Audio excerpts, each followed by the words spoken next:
What's going on, everybody? Cody Does It, back at it again with another video. Today I'm working in the driveway at my house doing a transmission fluid exchange, since people want to call it not a flush. If you swap the fluid a couple times, it technically is a flush. I do it this way because it's easier. I don't have a machine obviously that's sitting in my driveway, so this is what we're going to do. It's always worked for me, never been an issue. Hondas, Toyotas are the easiest way to do this. Manual gearbox Hyundais. Most Hyundais, I can't quite remember right now off the top on autos if they have a transmission drain plug. I guess it all depends on the transmission you have. This car has 72107. The fuel pump went out a couple months ago. I had to replace it. And before that, it had been about 6 months. I put another used pump in it. Or not used pump, I'm sorry. It might as well be used because it's a cheap AutoZone pump, Spectre or whatever the brand is. If it goes out again, I'm going to go ahead and have them credit me, get a Denso one or a Delphi, whatever comes in these cars. On this car, it is a 15 Toyota Corolla. It's got a dipstick. It's got a fill tube, so it's easy to drain and fill a couple times to get the car flushed out.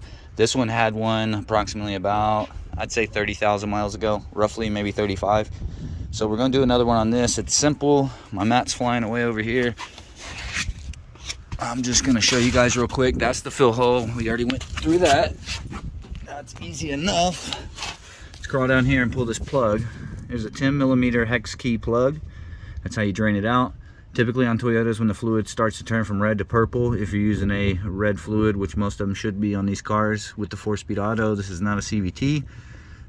They do now offer cars with a 4-speed or 5-speed, whatever, auto. They did only in this year offer it on this L version. This is the base model. Great car, no problems, Bluetooth, all that other jazz if that's what you want. But it's simple enough to pull your stick up there. You don't necessarily have to. Pull this plug, let it drip out. Put it back in, fill it up, run it, put it at the correct level when it's warm, drain it, fill it, drain it, fill it, how many ever times you want to until it looks clear enough for you. This car, like I said, it hasn't been neglected on maintenance. I'm doing this again now because here when it's cold in Oklahoma, my wife claims to, I'm not quite sure if it's true, but what she says is she went to put it in gear. She pulled out of a driveway, normal, fine, went to take off. I didn't know if it was a fuel pump issue the way she described it, or if it was the transmission fluid being too thin, so it's not as thick as it is whenever it comes straight out the bottle. So what I'm doing is doing this. We're going to do the BG flush basically with the chemical to clean, which I don't like doing. Transmission fluid is a great cleaner on its own, or you can do it with just transmission fluid and put the additive in it. We're going to do it just for preventative maintenance and to make sure we carry our warranty over from the last time I did it. So quick little simple explanation. Sorry if I'm talking fast, I'm trying to get it done. I still got to find out if my mother-in-law's car still got a fuel leak or not. So we're going to get this taken care of. We'll run it, heat it up, make sure it's at the proper level, add the additive afterwards, and simple as that. As always, like, comment, subscribe. I appreciate you guys watching, and we'll see you on the next video.